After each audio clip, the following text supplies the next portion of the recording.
नमस्कार. महाराष्ट्र देशा विशेष कार्यक्रमात आपल्या सर्वांचं स्वागत. या आठवड्यात राज्य सरकारने घेतलेल्या महत्त्वाच्या निर्णयांचा आढावा घेऊया. सुरुवातीलाच बातमी आहे कर्जमाफीची. पुण्यश्लोक अहिल्यादेवी होळकर शेतकरी कर्जमुक्ती योजनेच्या लाभ वितरणाला मुख्यमंत्री देवेंद्र फडणवीस यांच्या हस्ते प्रारंभ झालाय. पहिल्या टप्प्यात 6,22,207 लाख पात्र शेतकऱ्यांच्या बँक खात्यामध्ये 5,028 कोटींची रक्कम थेट जमा करण्यात आली. आधार प्रमाणीकरण पूर्ण झालेल्या शेतकऱ्यांना याचा लाभ मिळणार आहे. त्यामुळे शेतकरी आर्थिकदृष्ट्या सक्षम होणार आहे.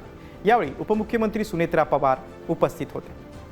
जवळपास 5,029 कोटी रुपये हा पहिला हप्ता 6,22,207 शेतकऱ्यांच्या खात्यामध्ये गेला आहे आणि ही खाती नील झालेली आहेत.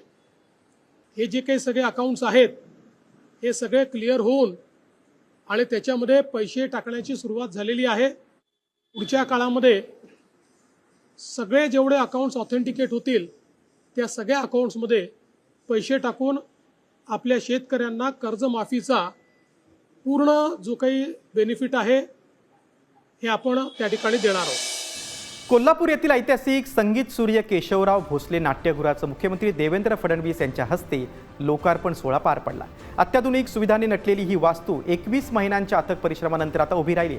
अत्याधुनिक साऊंड आणि इलेक्ट्रॉनिक सुविधा असणारी वातानुकूलित वास्तूची पुनर्बांधणी करण्यात आली. यावेळी उपमुख्यमंत्री सुनेत्रा पवार उपस्थित होते. नवी मुंबईतील खारघरमध्ये मेघालय भवनच्या जमीन हस्तांतरण आणि भूमिपूजन सोहळा मुख्यमंत्री देवेंद्र फडणवीस आणि मेघालयचे मुख्यमंत्री कॉनरॉड के संगमा यांच्या उपस्थितीत पार पडला. हे भवन दोन्ही राज्यांमधील सांस्कृतिक आणि आर्थिक एकात्मतेला बळ देणार आहे. मेघालयातून मुंबईत येणाऱ्या नागरिक, विद्यार्थी आणि रुग्णांसाठी हक्काचं घर ठरेल असा विश्वास मुख्यमंत्री फडणवीस यांनी यावेळी व्यक्त केला.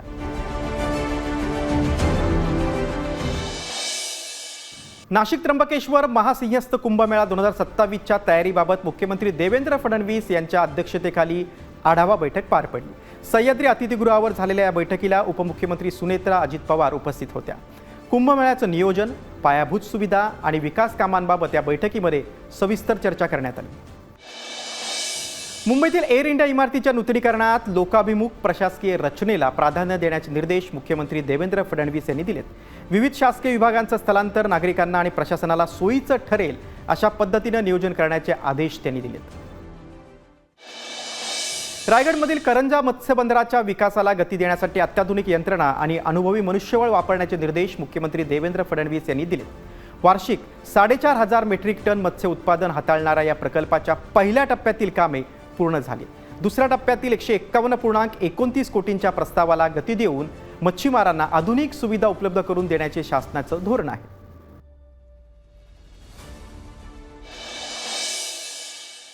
नाशिकमध्ये केंद्रीय संस्कृत विद्यापीठाच्या नवीन परिसरासाठी 16.80 हेक्टर जमिनीचा 7/12 उतारा विद्यापीठाला सुपूर्द करण्यात आला.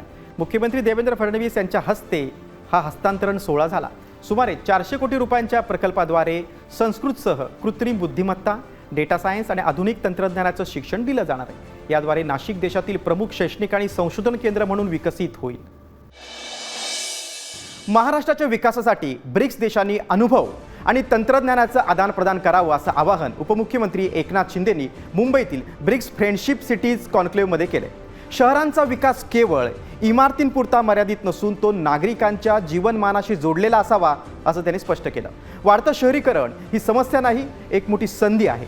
महाराष्ट्र गुंतवणूक आणि नवकल्पनांसाठी सदैव तयार असल्याचंही उपमुख्यमंत्री एकनाथ शिंदेंनी सांगितलं.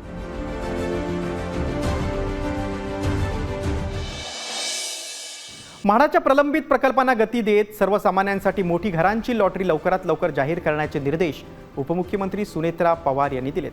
सह्याद्री अतिथीगृहात झालेल्या बैठकीत त्यांनी प्रतिसाद न मिळालेली घरंही फर्स्ट कम फर्स्ट सर्व तत्वावर विकण्याची सूचना केली. तसंच पुणे, सांगलीसह विविध भागातील गृहनिर्माण प्रकल्पांना गती देऊन विद्यार्थ्यांना आणि नोकरदार महिलांसाठी वसतिगृह सुरू करण्याचे आदेश दिलेत. महाराष्ट्र देशा विशेष कार्यक्रमात आता इथेच थांबतोय. पुन्हा भेटूयात. तोपर्यंत नमस्कार.